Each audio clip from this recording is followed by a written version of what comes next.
thing. Last time V played it, he got solo killed in the top lane, then teleported down and got a triple kill. And then ended up the game like 11, 2, and 7 or something like that. Yeah, just a complete nuisance. So it might happen again. Of course, against Trundle, makes things a little bit more difficult because he likes to build super tanky. That Subjugate going to be very, very strong against a Tahm Kench. So QG may step away from it. Alistair, Trundle now locked in. And I believe it is going to be the LeBlanc and the Ezreal picked up now for QG. Now the real surprise, Malphite Pantheon. Let me just rub out the Malphite and Pantheon here. Yeah, I have a feeling that may wreck your notes just a little bit because I have sneaking suspicion that things are going to get changed.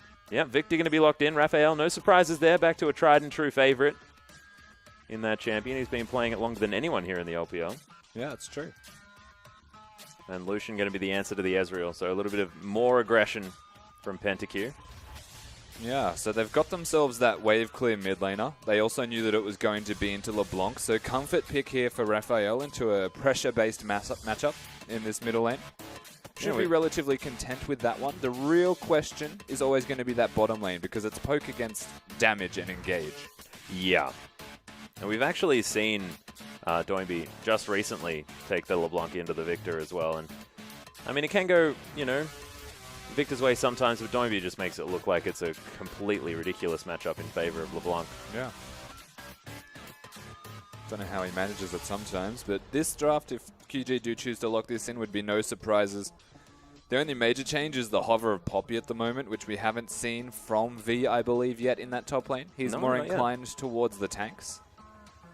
So you can build Poppy a little bit tanky, but I mean, Quinn was on the board as well. They could have gone the triple AD carry comp. Could have been very, very exciting. That is so far from V, let's be honest. I know. It's very, very far from his particular playstyle. Poppy still builds tank. It's just a different type of style. You're not the Maokai or Nautilus where you have tanky type of kit. Yep. You actually just use damage and just try and position better with the Poppy. So that's the major difference here for V.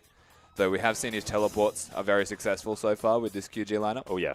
Their coordination is well and truly there. So not going to be a bad pick overall.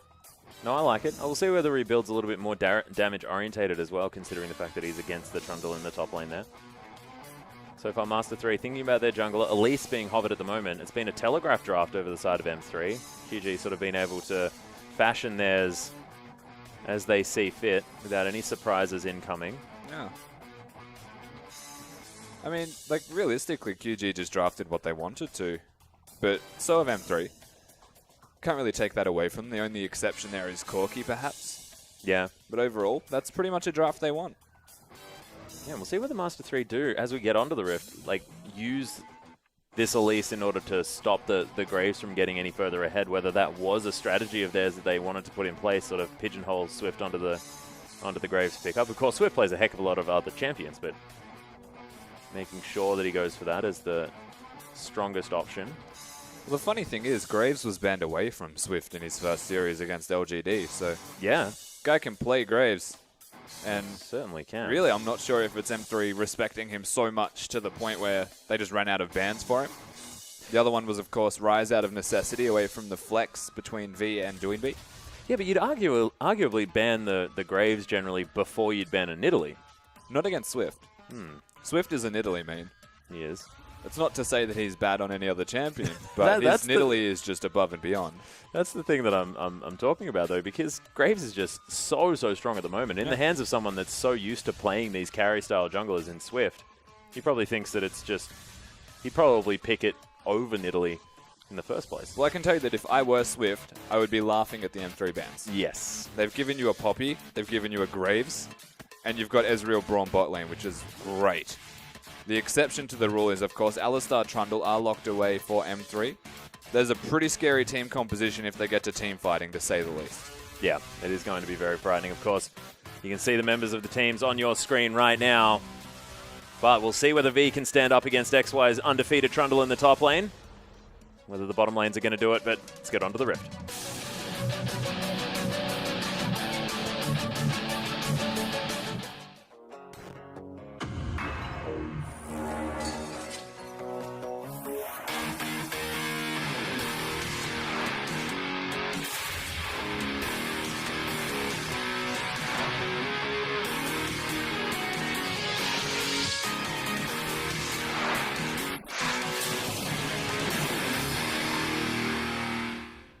And here we are, ladies and gentlemen, on to Summoner's Rift for M3 versus QG, our second matchup of the day.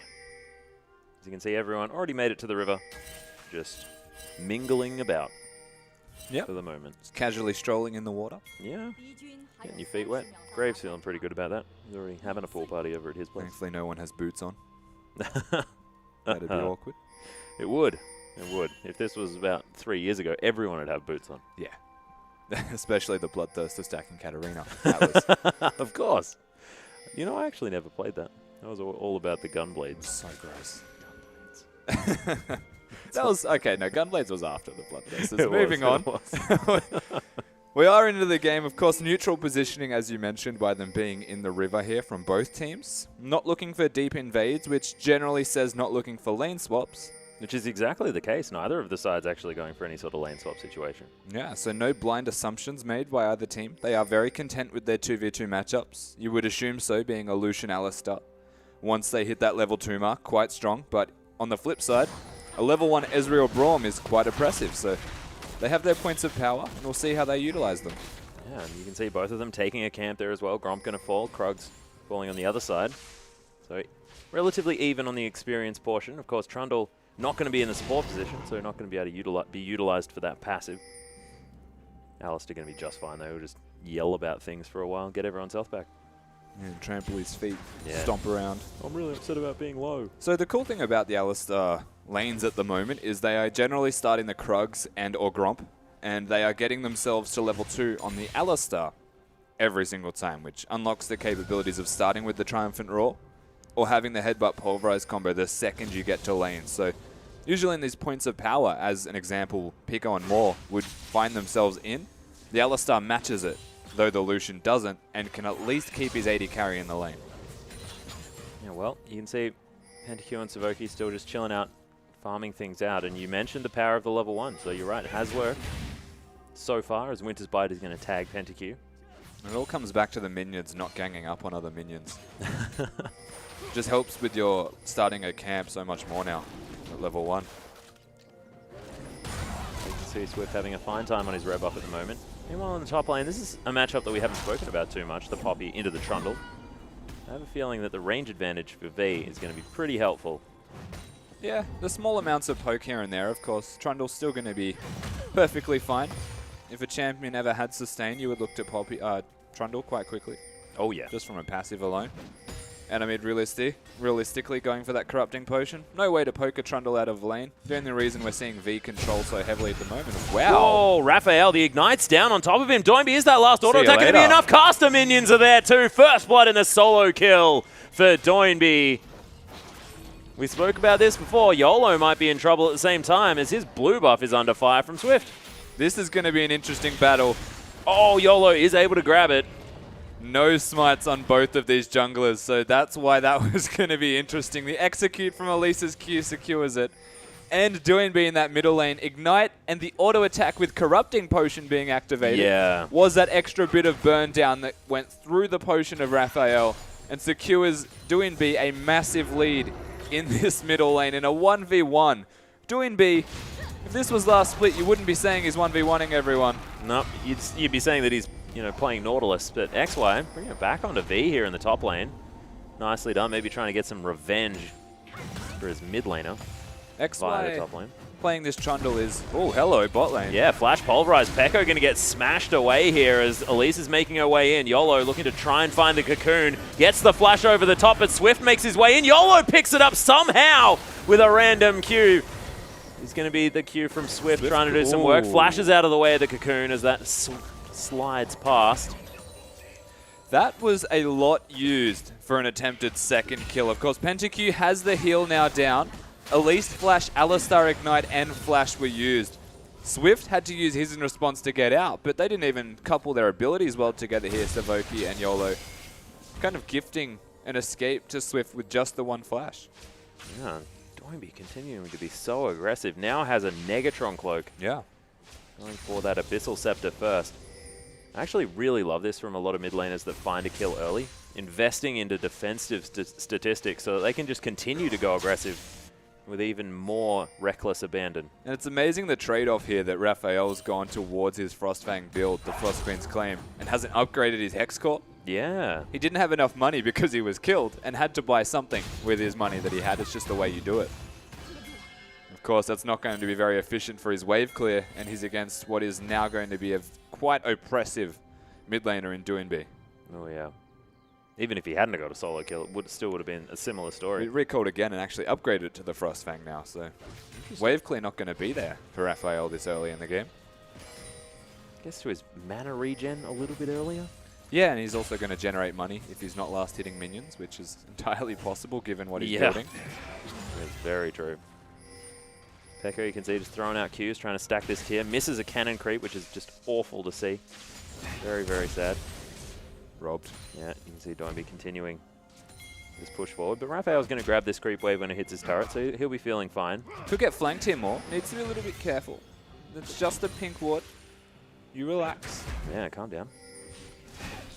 Should be fine. Doinby throws out the full combo, half of the health of Raphael. Doinby uses the rest of his mana for it. Yeah, that's the issue now, though. Doinby you would assume recall very soon after this next wave, or he has to pop his corrupting potions just to have mana in this lane, because he's gone Negatron and he's still out trading, but in a sustained battle with all the potions and the Frostfang that Raphael has, kind of works out for him. Should be fine. YOLO speeding himself up here in the river. You can see pink ward on the bottom side of the mid lane. Moore wants that pink ward so desperately. I think everyone does. Oh. Speaking of pink wards. Yeah, YOLO going to spot this one out as he makes his way in for a potential gank. Doinby was very safe before, as Swift is here at the same time. They are going to defend it, as Doinby's actually gone aggressive onto Raphael. His Ignite's down. We'll see what happens here in the mid lane. Peko, though, he's going to die on the bottom side as picks up the kill. The side of the... Makes his way in. This is just ridiculous. His teleports have been so much better. The ultimate for the disengage then as well, as both of the teleports came down. His ult was great there, V. His engage was great, and the teleport, as you mentioned, was wonderful. But that was just so perplexing from Pico. Not entirely sure what his strategy was with that E into the Alistar. That doesn't save you. I think you could hear it in my voice. I did actually have no idea what was going on. It's quite strange. Well, Chaos Storm going to go down onto Swift, who loses a lot of his health bar. Raphael's going to regret that. Yeah. He now no longer has his ultimate in a lane against Doinby. And it's a decently long cooldown against a LeBlanc ultimate, so that lane just got a little bit harder simply from pressing your R key. Has bought himself some time, might be able to go back and at least upgrade that Hex Core now so that he can start clearing out minion waves. And one other big factor to remember is this is the Balmy Cinder completed for V, so the wave clears there. The lane control is always going to be there now.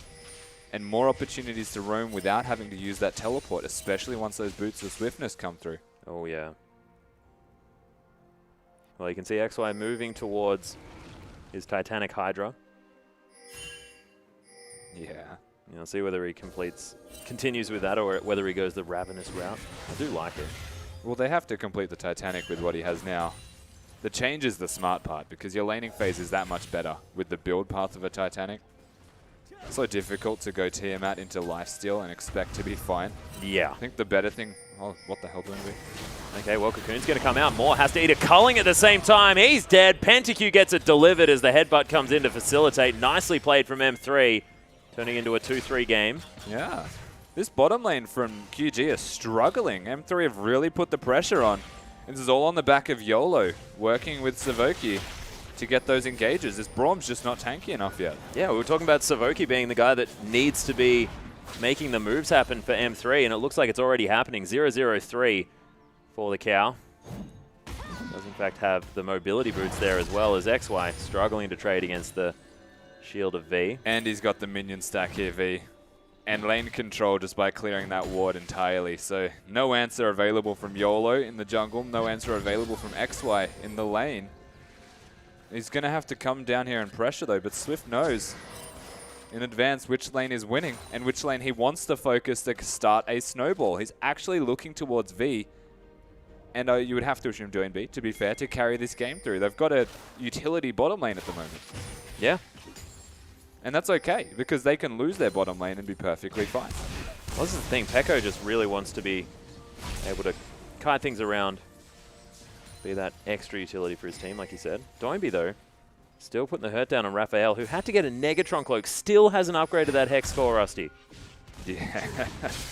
I don't know how much he wants to wave clear. I guess by not upgrading your Hex core, you're only losing a bit of scaling and a tiny bit of wave clear, so it isn't crazy when you want to get pushed in. You don't want to actually control the LeBlanc because you literally can't. Well, speaking of which, Swift was thinking that they had enough burst damage just to kill him in one rotation there by dashing over that wall. You can see he's still hanging around. Red buff in hand, almost has the Warrior Enchantment completed, and you can see Raphael's playing so far back. He wants none of it. I think Swift just showed himself for a brief moment to freak Raphael out. Well, it certainly would have worked. You can tell that it's working because Yeah. he's like permanent Goosebumps level.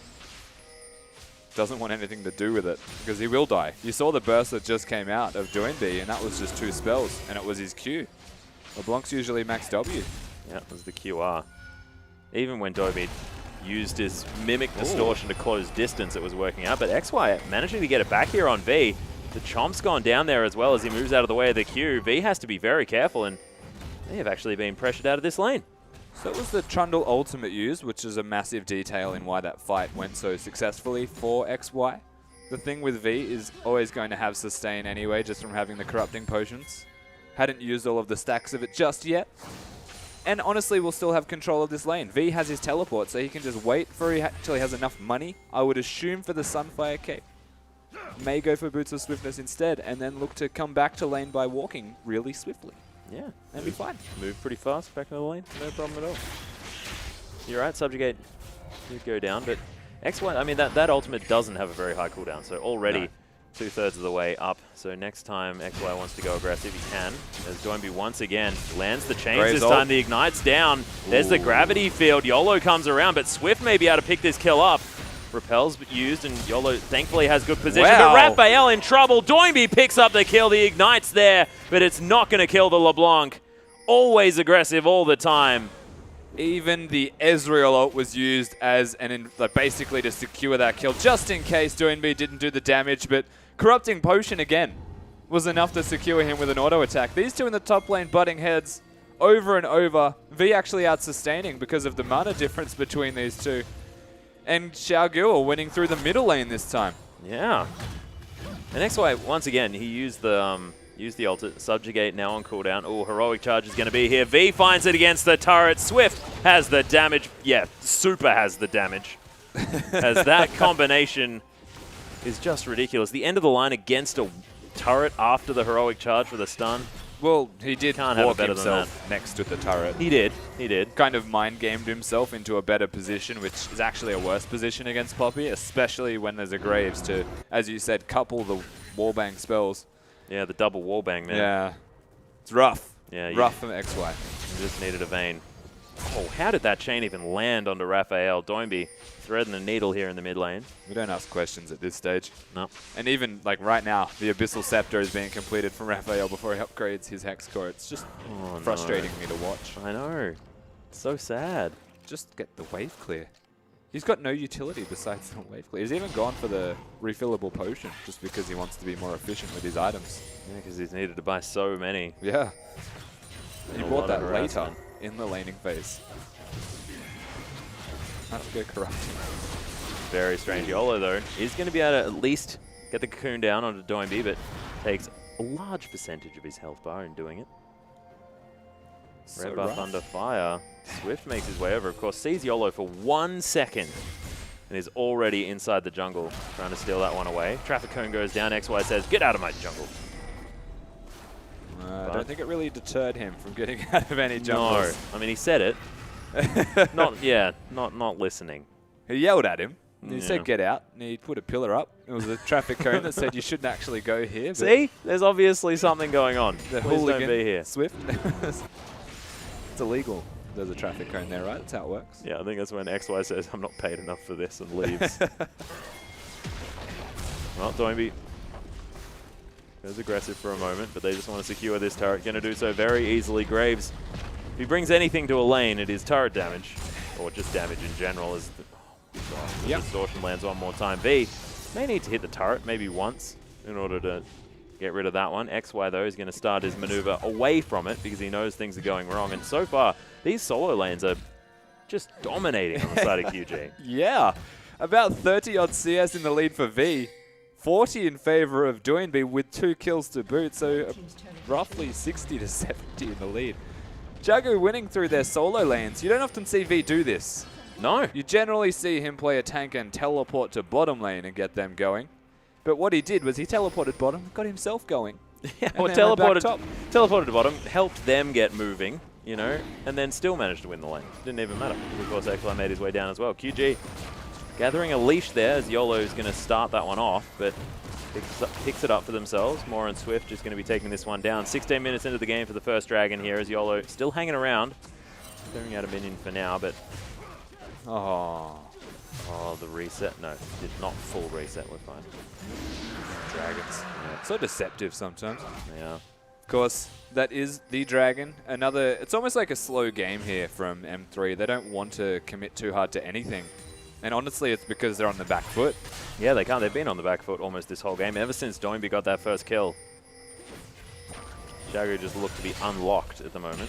And it's not a massive surprise either to have QG with such a commanding lead, especially through that middle lane.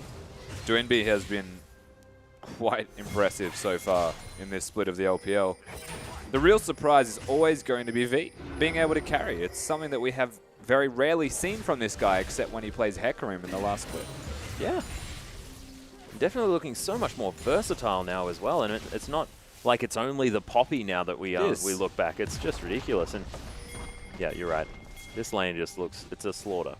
It's laning phase. Like, he's still just laning and winning, and no one can do anything about it because Swift stalks around the right places, keeps a track of YOLO, and Poppy is just controlling Trundle. Well, Trundle now going to be moving towards the mid lane. Pings go down from QG because they've got a lot of vision. Yeah. And Doinby now going to move towards the bottom side. Oh, no. Oh, this Still is cheeky. Haha. Very nice scrying orb. I think M3 watched that game. They did. They saw Xiaohu do Xiaohu things and said, oh, no, not this time.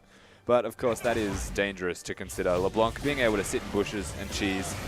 Oh, the culling goes down, but there is a Swift waiting in the wings. It's going to be very scary for M3 now because that's a lot of damage in the bottom lane. Savoki has the ultimate, who should be okay. There's the flash forward. Headbutt's going to be there, but the knock-up from the Glacial Fissure is going to be enough to stop it. Doinby finds his way in around the backside. Swift locks down the kill onto Savoki. It is going to be XY grabbing more as the trade continues. Pantyq gets smacked up into the air just to delay the inevitable for a moment when he falls down. V going to pick up that kill as Peko, he's trying to run away from YOLO. Raphael's just going to get destroyed by V, who's having the game of his life right now. Oh, wishes he had the heroic charge for the Spider Lady, but I have a feeling he's still going to fall down. Red buff's there, wants to grab Swift on his way through, but that's definitely not happening. 9-4 now in favor of QG, and these guys... Looks like it's not stopping, Rusty. They're still looking so good. That was clinical. It was just so simple for them to execute the dive. LeBlanc rotates faster. He's controlling mid lane, and V is monstrously ahead of this Trundle. So just comes in, dives, no regard for M3's existence. The tower doesn't even exist on his radar either. And Reckless abandoned, but so appropriately so. Just because Xiao, honestly, they find their lead through laning phase right now against M3. And they continue with it. This dive, we're going to see it again, is Savoki actually tries to turn it around onto Swift, but Moore's ultimate, this is one thing that Moore is exceptional with, denying the headbutt with his own knockup. Swift stays alive, and Pico, of course, saving that E to get out safely. Doinby makes his way in, V makes his way in, and this is where it starts to become lights out for this M3 roster, as Doinby stayed on that flank. Raphael doesn't actually hit many spells and basically just goes down. Barely uses, I don't even think he uses his ultimate, he just dies. In the very end here from V, and yep. Well, the ultimate was down there, it was just hanging out. Yeah. It was just so easy here. YOLO desperately tries to turn it back around, but V somehow has mana, even though it looks like he doesn't. Ooh. Speaking of looking like he didn't, it looks at the moment like Savoki doesn't have any health.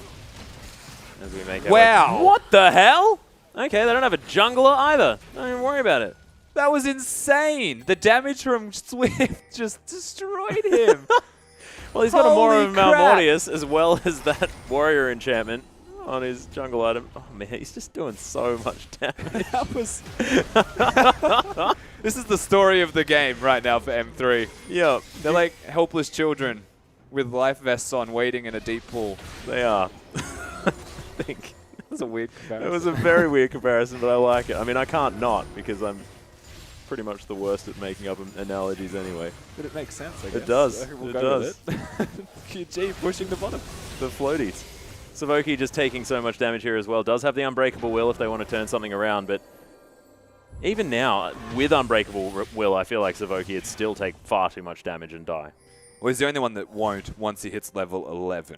At the moment, still going to take an abundance of damage, particularly from Swift with his high burst, and Doinby with the same, if not more burst, and different types, so physical and magical across the board here.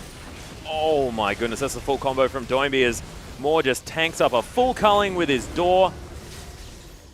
Almost looks too easy. No, it's a chair. You know, serving the same purpose at this stage. Almost said porpoise. Stuff's not working, Rusty. But things are for QG because they are sieging this inner turret on the bottom side of the map because they can. 22 minutes into the game, 10-4. And they almost have that 10,000 gold lead. Oh my god, Pekka! Wow! Picks it up with a true shot barrage as Raphael's dead as well. That was fantastic coordination as Doinby and Pekko set that one up. Doinby then shoots himself forward. They grab the turret. And M3 are in shambles. There is nothing they can do. And QG, they are playing so exceptionally well. Or are they just playing as they normally do, Rusty? I'm not entirely sure, but it's definitely both right now. This game just feels too easy right now for Qiao. There's nothing M3 can do, no matter how hard they try. Finally, Raphael has got that Hex Core upgraded, so someone's got some wave clear here for M3. I was getting a bit concerned they'd never have any. And I mean, realistically, even the synergy there between the Ezreal ultimate picking up a kill with Doinby's burst, I don't even think they would have coordinated that. They just did it. Yeah, it was fantastic. So insulting as well. Swift saves his ultimate, uses it to clear a wave before they recall. Yeah. It's not even that the stars have aligned. I just don't think M3 know how to deal with this pressure. Oh, I don't know what you do against this side at the moment. Chago just looks so incredibly strong. Well, you don't let them get to the stage they're at now. I think once QG are at this point, this far ahead, 11k at 22 minutes, I think they're just KDA padding, essentially. Well, it's working. Savoki actually having to deal with Doinby now as he does have the Mimic Distortion to go back to. Is going to head back there now. Savoki in trouble. He's going to get stunned. Pekka grabs it with a Mystic Shot. Just seems to be the 1-2 punch of the mid laner and AD carry, securing a lot of these kills, or at least 2 of them. And again, I said KDA padding. It feels a bit like that because QG can just command their way around the map, control the vision, catch M3 every single time they try and ward something. Now they can look towards the Baron. You almost wish there was a fantasy league for the LPL because you just have all 5 QG members. Think about the points you would get. Now they're sitting in a bush, just waiting. Again, controlling the vision. They know exactly where M3 are. Yeah, if they're not in vision, they're in their base. Yeah. Not many other opportunities, and this is oppressive vision as well. It's like there's a line. It's like the Berlin Wall of vision right now. The line keeps moving forward, though. It does. I don't think the Berlin Wall did that. Repel going to come out. Gravity Field goes down there as well. Wow. Oh, True Shot Barrage just misses as far as the timing is concerned. Raphael now with his big CC cooldown unavailable. QG looks to try and press forward, but not going to find too much. And Swift, he's heading towards the Baron. V heading towards the bottom lane. Doinby heading towards the enemy team. Of course, looks like he doesn't mind about it too much. He may die here. Gets picked up by Raphael. Over aggression. Just a little bit from Doinby as QG now looking to try and disengage. Traffic cone going to be there, but not going to be enough to lock them down. Honestly don't think QG cares. It's Swift's turn. He's just going to pick up the mid laner. Collateral damage is a lot of damage, Rusty. Does a lot of damage. The word collateral just doesn't even feel right at the moment. No. Straight up just rename it to damage. Yeah, just call it damage. It just... a bit less than half health, I will say. Raphael doesn't have a whole lot of health to speak of in his kit. Hasn't worked towards he's got none now. Hasn't worked towards the Rylai's yet. But destroyed. Swift is doing so much damage. Even with Doinby dead, QG do not care. They're just walking their way around this map, taking everything in front of them. Yeah, like they own the place, Rusty. Doinby, of course, putting his face into the enemy team didn't quite work so well. Swift showing that the tactic does have its merit. Might with a death cap, I think is what he's going to say next. Yeah, well, distortion enchantment there as well, so he can be flashing around these fights a little bit more. Augment that Luden's Echo. XY looking to try and go aggressive onto V, who doesn't get the stun. XY wants to be fighting on his own turf. You can see that. He's like, yeah, look at my ground. Able to get the work done. But look at V. Yeah. He's so strong. XY thought he had that. He thought he was winning that first trade, and you kind of get a damage assessment every time you buy an item. That is what every laner does. We all do it. Yep. You buy a new item, like, I wonder how much I do now. He was feeling great, and then realized that V still does more than him, so not so great. And takes far less, I think, is the problem, as he's now underneath a turret. Not a lot is happening. Traffic Cone does go down, but he doesn't get stopped by it. As Lollipoppy, once again, demanding a lot of attention here on the bottom side of the map. And the question is always going to be, when's QG just going to do that Baron? Doinb, of course, poking his way around, utilizing that vision. Back and forth between bottom and mid, and then we'll just go straight to top. And I think once we see Doinb not on the bottom side of the map is when they'll actually look at that Baron as an objective. You know, a lot of pings on top of Doinb now as well. It seems like M3, if they want to have a tag on anyone, it is going to be that player. As Yolo takes a lot of damage from that Q from Pekka. As PentaQ in trouble. Swift collateral damage one more time. Sorry, damage comes out for huge burst. Savoki gets stunned. The ultimate's there. Decent pulverized, but he's delaying the inevitable at this stage. You can see that Unbreakable Will needs a name change itself. As Doinb still just playing interference on the rest of the team. Finds his way over, repels there. Nowhere to go, though. The heroic charge comes down, smacked into the sky as Doinb wants his cooldowns back up. May have been baited, is going to be, as V says sorry to his mid laner. Yolo gets out. V just moving through, gets the stun, and Pekka will be able to secure this one, and I think QG probably have this one in the bag. Swift says, guys, come on, we got a video game to win. Objectives, guys, objectives. Doinb is actually just, I feel like he's just trolling his team. Refuses to group, only trying to get kills, and it still doesn't matter because that lead, I feel like they're just going for the record for the highest gold lead before they end the game. They're not far off, as not a single turret has been taken by M3. Not a single dragon has been looked at by M3. And all they have is 6 kills, which is just generally QG making mistakes on purpose. Mistakes that maybe aren't even mistakes in the end, Rusty. Intentional hiccups. Yeah, intentional hiccups. Have you ever had those? I've never asked my body for hiccups before. Never been able to get there. Well, they're just like, it's like speeding over a road bump. Yeah, that's true. Do it on purpose. Yeah, cool, cool, cool. Well, 15,000 gold is the lead at the moment as far as that record is concerned. If they're aiming for it. Don't know what the record is for largest gold lead ever. Not a clue. Yeah, would like to know. In fact, you can send it to us on Twitter if you guys do know what the Tweet it largest... at SpawnLol. Yeah, at SpawnLol, if you want to get this guy. At Pastry Time, if you want me. Close enough. Yep. QG, of course, 18-6 is the scoreline. Gold lead's not going to change anytime soon as they're playing the Vision battle one more time. A battle that M3 are not doing so well in at the moment. Raphael now does have at least a couple of upgrades to his Hex Core, as Moore not going to get stunned by the Gravity Field, and M3 still holding on. But this Baron, the two-man Baron, is going down very quickly. Yolo repels there, gets in, but doesn't get the steal. That was very close as Culling comes down. PentaQ and Raphael, you guys need to run. I don't need to tell you because you know that things are a problem. Skill shot's not going to land. XY looking for a flank, but in the end, whoa, picks up Doinb out of nowhere. Steric's Gauge goes off. He's taking a lot of damage, though, and M3, they're fighting on a couple of different fronts. And XY has fallen down. Moore tags him. True Shot Barrage comes in, picks up the kill, does Swift as the Qiao falls down. 11-0-1 is Swift right now. God. He wants to end this game. Doinb, you need to calm down and let your team finish. Moore's just stopping them from recalling. Well, PentaQ's dead. Pekka flashes forward. Raphael's going to be in a lot of trouble. And by that I mean he is. But Swift says, I'm winning the game, team. You guys have stopped playing seriously, and I'm just going to take this Nexus down. And he is going to do so. 11-0-1 on this jungler. He was angry about having that KDA messed up, Rusty, and he's doing things about it. That was absurd. That was the biggest Graves I have seen in quite a while. I think he was buying items in full item chunks as well. Yeah. Goes back more of Malmortius, goes back Rapid Fire Cannon, goes back, you know, his armor penetration item of choice. Like, it's just Just ridiculous. And this is the champion that we're asking, do M3 have this counter for it? No, I think is the answer, Rusty. No. No to the entire QG lineup, Yeah.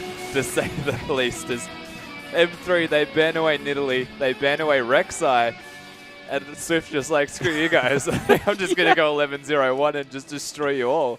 Maybe you want to ban Graves next time instead of one of those two. Yeah, I think Graves instead of whoever their third ban was. I think it was more of a standard one like the Gangplank or the Rise or something like that. I believe it was actually Rise that was taken away. But yeah, maybe ban the Graves. I think banning the Graves is a good idea. Because, you know, Swift is fantastic on the likes of Rek'Sai, but still plays that facilitative role, which is what he was picking up in the last series that we saw. And QG struggled a little bit, like moving quickly in the early game. But with these high damage threats that they pick up, it's always a more accelerated game of League of Legends on the side of QG when they're playing with Swift in more of a carry role. I mean, the only reason that he was 11-0 was because top and mid were winning.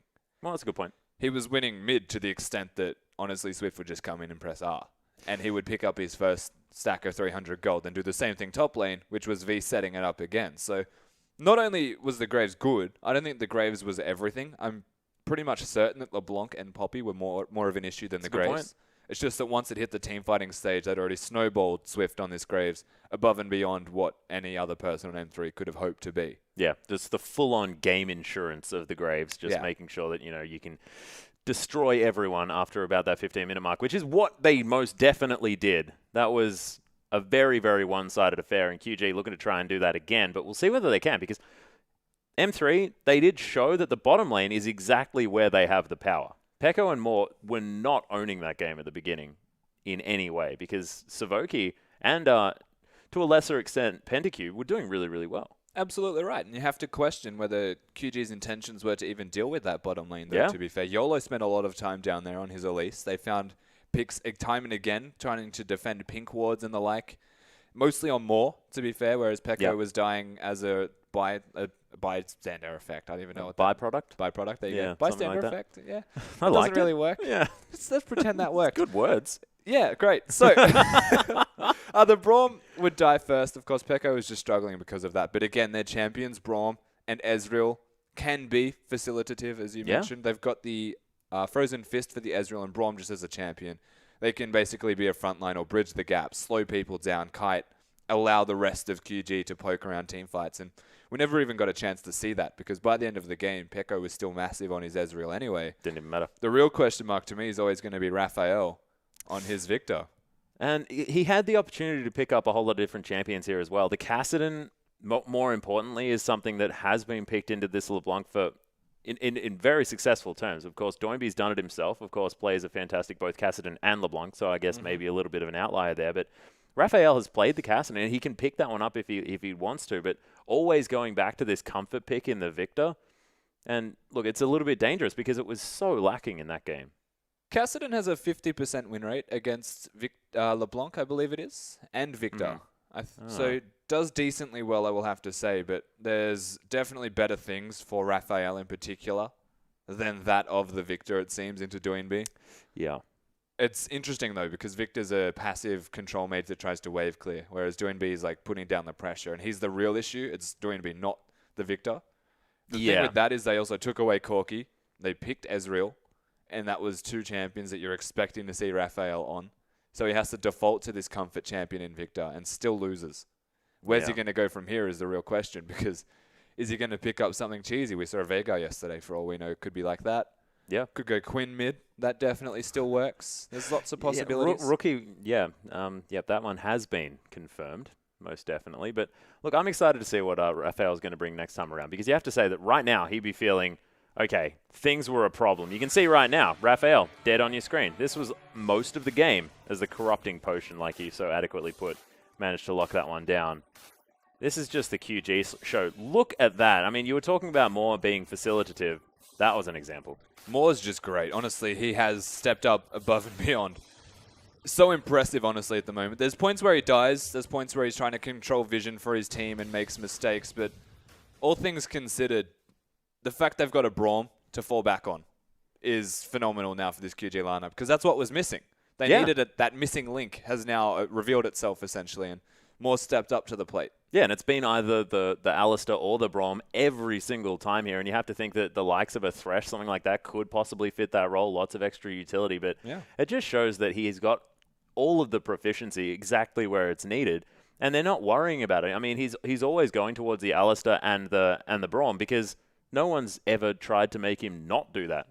So maybe that's where you get a spanner in. I don't know. I'm not entirely sure. It might be the bottom lane that could be somewhere that M3 can target, but I definitely want to find out. We are going to have a short break, ladies and gentlemen, but when we get back, M3 going to see if they can grab some revenge against QG and see whether they can actually do it.